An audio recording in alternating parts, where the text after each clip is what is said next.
name is Rubin. I'm a service user of the board. I have a support worker who I see during the year for one-to-one support. I'm also a member of the social group on Thursday night once a month, so I have a social life in the centre. I'm also a volunteer, so I come once a week and I work upstairs and doing database of volunteers.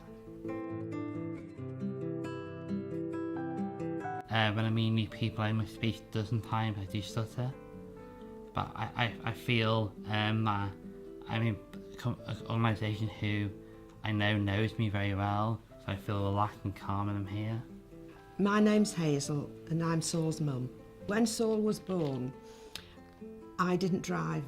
My late husband didn't drive, so it was very awkward. I had to go to the hospital because he had club feet and he had to have his feet manipulated every week. So I got in touch with the welfare board and they got me a volunteer who took me down to the hospital for the appointment. 10 years ago, Saul started coming here to a social group run by the board, which was once a month, but he thoroughly enjoyed it and he made friends. And then it sort of built up from there. I couldn't have done without the welfare board's help with Saul, because when my husband passed away, there was only myself and my daughter who would take any responsibility for him, and I felt that it was a lot of responsibility for my daughter for when I can't help him. So it was a great relief to know the welfare board was there for him, and it's given me confidence to know that he is looked after. It's given him so much confidence, and it's given me confidence, it's given my daughter Abigail confidence to know that he's here and he's on the premises, which is where he wanted to be, so that he would have access to the centre, and it's proved the right thing to do for him and for us as well. I don't think I'd be able to cope without the input from the welfare board, which has helped him, and because it's helped him, it's helped me. I do feel part of the community. I feel when I was doing one employment project, I was on my own with service users. I was fine, but I wasn't around people. When I'm upstairs, I'm around other managers, other members of staff I know, so I feel I'm that part of the family. The welfare board has helped me over the years, because my disability is not a visual disability, so I have to explain my disability to people. So being here at the board and having the pay job with disabled charity, they are able to support me, give me the help I need when required. At the moment, I'm very happy with my life. In the future, a partner maybe, who knows, but at the moment, I'm happy with how things are going.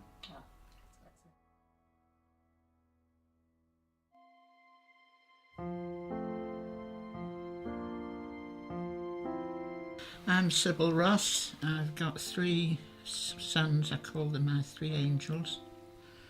They're wonderful. I lost my husband 26 years ago, fortunately, and we were in business together. My daughter-in-law, she advised me to contact the welfare board, and someone came to visit me and helped me initially with my sight problems. I have help from the listening line they give me their first names. I don't think I've ever met them, but they are so patient and tolerant, and so you can open up to them, you can tell them all sorts of things, and they're always there for you, and they phone me. I think it's twice a week, maybe more. Sometimes I get a message that they've phoned and I haven't been in, and they ring back and you can just talk to them, and they're just lovely, just delightful people. And the support from the welfare is just amazing, absolutely amazing. Whatever I need, all my requirements. I've got gadgets, I've got scales for baking that talk to me. And whenever I switch it on, this voice says, "Hello, scale's ready, and it makes you smile. It's just lovely. And then this wonderful gadget that I put on the side of my cup, and when I pour boiling water, it stops at a certain level and makes a noise, so you know you can't go any higher, because I was pouring water and having accidents.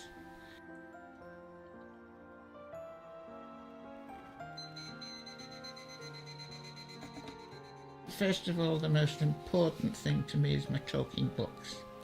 I've got that memory stick one on the chair. I've got another bigger one that takes discs. After all, his father and grandfather had always been I haven't baked for a long time. I used to make just simple cakes, marble cakes, Victoria sandwiches, ginger cakes, no icing, nothing pretty, just basic good cakes.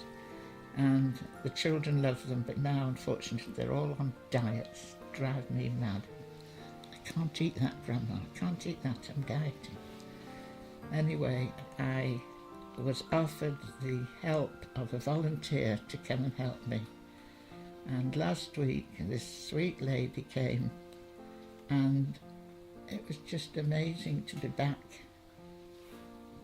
busy baking, and resulting in 2 lovely cakes.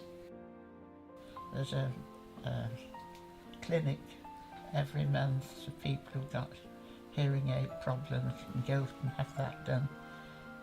There's everything you could wish for is there if you want it. I couldn't exist without it. There's somebody there for me all the time. Because I have all this help from the welfare, it's made things easy for my children. They feel confident that I'm in good hands. The help that I get from the Welfare Board makes life bearable, more than bearable. They're always there for me.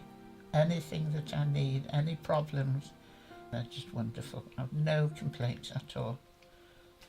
I'm very, very lucky, very, very lucky.